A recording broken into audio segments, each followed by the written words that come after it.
CGCP 2998 by Chesthetica.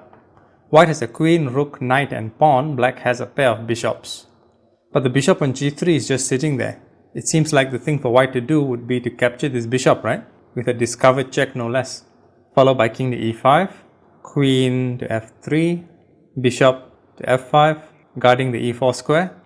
But it doesn't matter. Queen to e3 check, king to d5, queen to c5, checkmate on the fourth move. Seems straightforward, right? But this is chess. Could it be that there's a better way to play? Perhaps even a more aesthetically pleasing one at the same time? Let's take a look. Indeed there is.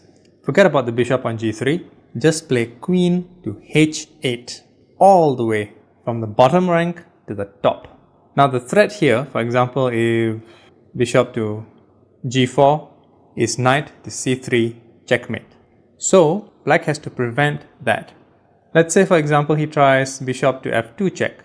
Well then king to b5, and if bishop to d4, rook to d6 mates instead. If on the other hand bishop to e1, even rook to c5 mates. Notice how the bishop on e6 blocks the king's flight square. What about bishop to e5 here? Well, rook to d6 check.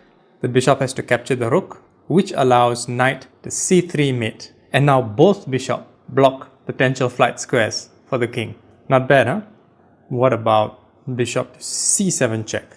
Well, here the king just captures the bishop straight up, and knight to c3 cannot be prevented. Whatever black plays, bishop to f5, knight to c3 mates, or in this case even rook to d6 mates. Let us rewind back to the original position. Do you think you would have seen the correct key move, queen to h8? I think you know the answer to that one. Until next time.